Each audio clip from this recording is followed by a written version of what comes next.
Buenas tardes, mi nombre es Luis Jiménez y en esta oportunidad vengo a hablarles sobre las obligaciones romanas en la asignatura de Romanos 2. En este tema que es de gran amplitud para exponerlo para cada uno de ustedes en cuanto al enriquecimiento de su conocimiento, vamos a hablar un poco sobre el origen de las obligaciones. Y es que en esta podemos hablar en la teoría de Monafonte. Según la obligación romana, esto nació en los tiempos arcaicos, clasificándose su incumplimiento dentro de los delitos, como por ejemplo, podemos dar este ejemplo, cuando algún romano cometía un delito en aquellos tiempos, nacía a favor de la víctima o de su familia el derecho de venganza. ¿Qué significa esto? Que se aplicaba la ley de talión, que era bien conocida o definida ojo por ojo y diente por diente. Estos mismos fueron evolucionando, ¿verdad? Se fueron modificando en el año 326 a.C., que era por el conocido como la Lex Poetelia, ¿verdad? Y es a partir de este momento en que la obligación obtuvo un concepto ¿verdad? Siendo un lazo o vínculo jurídico entre los sujetos.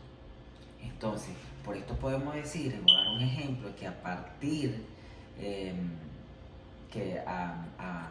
de ese momento se conoce como el pater family, podía adquirir en ese momento una deuda, y si este o esta persona no cumplía con esa responsabilidad, pues esta deuda recaía hacia un hijo o alguno de sus familiares. Entonces, que si no cumplía con el pago, entonces era como tomado como un rehén para poder pagar esa deuda. Entonces, era como una garantía por tal incumplimiento que el pater family no había respondido. Y hablando un poco más sobre la definición de las obligaciones, entrando en la parte del tema número 1 de nuestra clase, podemos decir que las obligaciones en el derecho romano nacieron para que los hombres cumplieran determinadas conductas, siendo para esto un deber jurídico. De lo contrario, si no obedecían, eran sancionados como delitos. En otro podemos hablar también de los elementos y obligaciones, los cuales están clasificados por tres. Ellos son tres: está el sujeto activo o acreedor, está el sujeto pasivo o deudor, y está el objeto. Cada uno de ellos vamos a definir el sujeto activo acreedor. Es aquel que exige el incumplimiento de una prestación. O podemos hablar por la parte del objeto, es el acto del deudor que debe realizar a favor, ¿verdad?, el acreedor, quien a su vez tiene derecho a exigir el incumplimiento por medio de la correspondiente acción. Entonces, en otro punto podemos hablar de la clasificación de las obligaciones, en la cual el vínculo jurídico entre el acreedor y el deudor es invariable y unitario. Dentro de estos elementos de la obligación se puede presentar las distintas características. En el caso podemos nombrar, por lo menos como punto número 1, el vínculo, seguidamente el objetivo, el sujeto por el derecho, y seguidamente también por la eficacia procesal. Ese es otro. Y abordando otro serían las obligaciones y las condiciones de los términos, ¿verdad?, entre otras clasificaciones que podemos encontrar. Entonces, abordando otra temática, vamos a la clase número 2, que es el tema 2. En este caso vamos a hablar un poco sobre la fuente de las obligaciones romanas, ¿verdad?, que es donde están los contratos y cuasi contratos. En este caso podemos hablar sobre, en estas fuentes de la obligación, vamos a hablar sobre el Justiniano.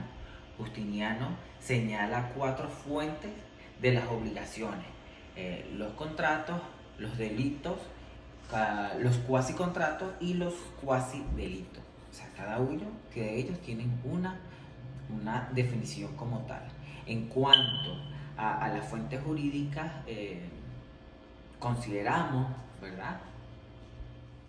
Consideramos que el contrato puede definirse como un acuerdo entre varias personas que tienen por objetivo un objetivo de producir una o más obligaciones civiles.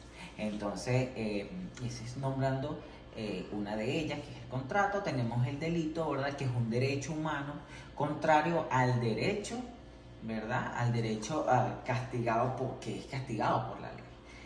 Los cuasi contratos es una figura parecida, es una figura parecida, vuelvo a repetir, al contrato por su licitud a sus consecuencias, pero que en el cual no se encuentra el consentimiento entre el sujeto y los elementos constitutivos, lo cual separa, llamaba así, separa lo que es los cuasi contratos de los contratos.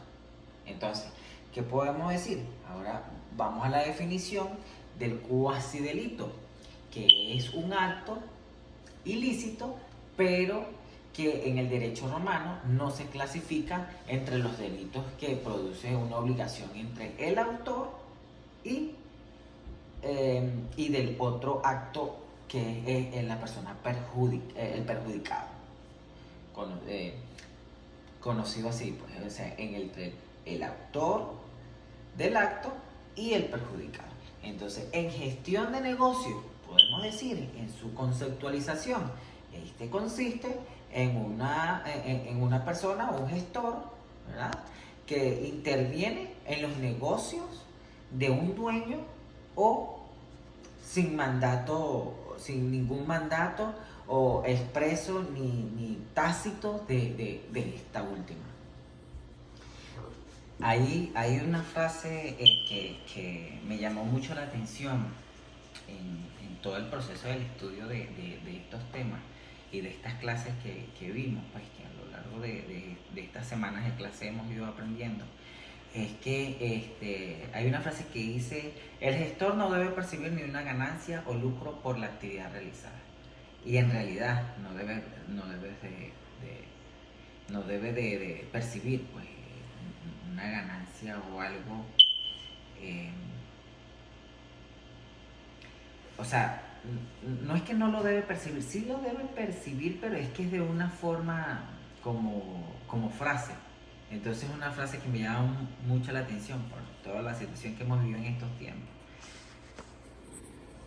Bueno, pasando de tema, vamos a hablar un poquito sobre los efectos de la gestión de negocios, en donde nos habla sobre las obligaciones del gestor. En este caso, esta obligación del gestor está obligado a realizar completamente el negocio en el que se ha intervenido, ¿verdad?, observando como una regla, ¿verdad?, genera la diligencia de un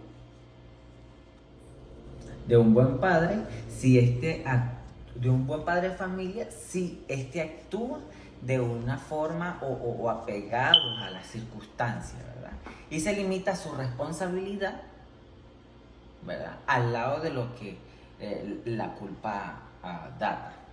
En otras tenemos las acciones, donde nos dice que el dueño puede ejercitar ¿para qué? Para exigir el cumplimiento de estas obligaciones a través de la actividad comercial directa. Entonces, por allí tenemos lo que fue el tema número 2. Es un tema muy extenso, y para finalizar con esta temática del tema número 2, voy a hacer énfasis en lo que es las obligaciones frente a terceras personas en esta parte del tema número 2, donde nos habla un poco sobre lo que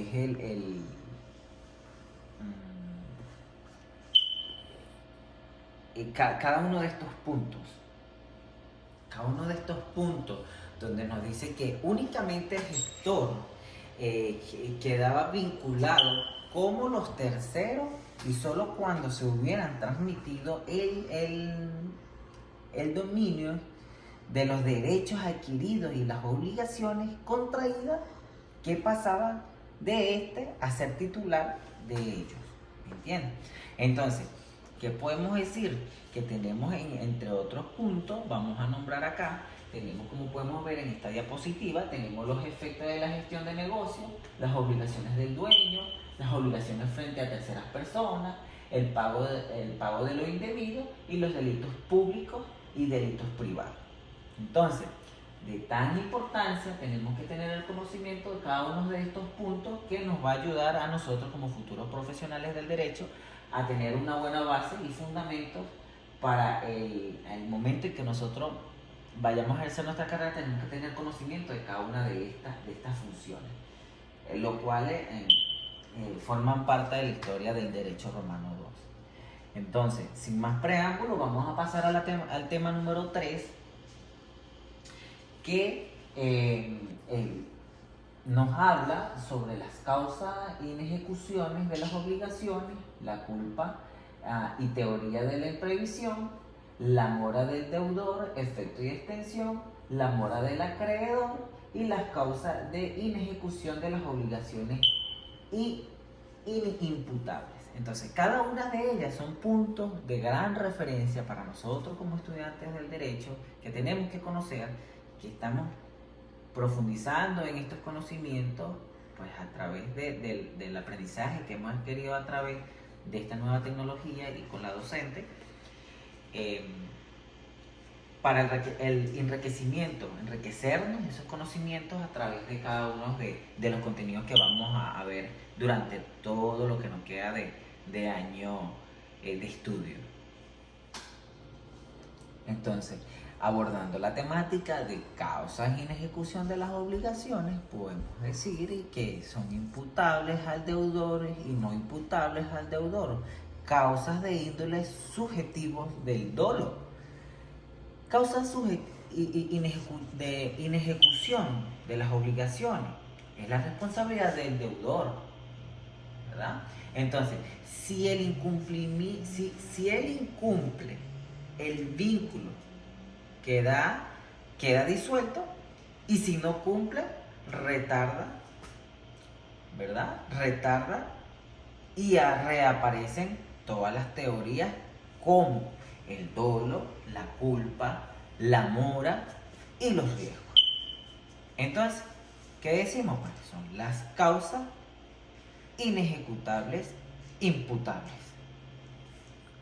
Podemos hablar del dolo. El dolo es la actitud voluntaria y maliciosa del obligado, ¿con qué? Con el propósito deliberado de no cumplir con la obligación.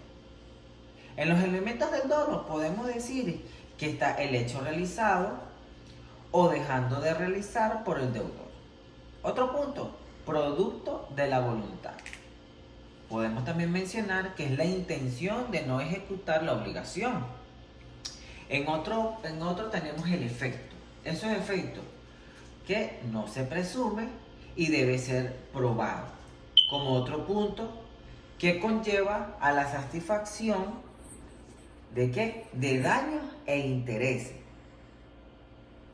Y la dispensa, que es nula de antemano por afectar el orden público. En la culpa y la teoría de la imprevisión, podemos decir que la culpa incurre en la culpa el deudor, ¿verdad? Que no pone en incumplimiento su obligación ¿de qué? De la diligencia debida. Estas clases de culpa, la culpa lata, que es la grave, y es la culpa máxima, e incurre en ella que no pone ninguna diligencia en el cumplimiento de su obligación.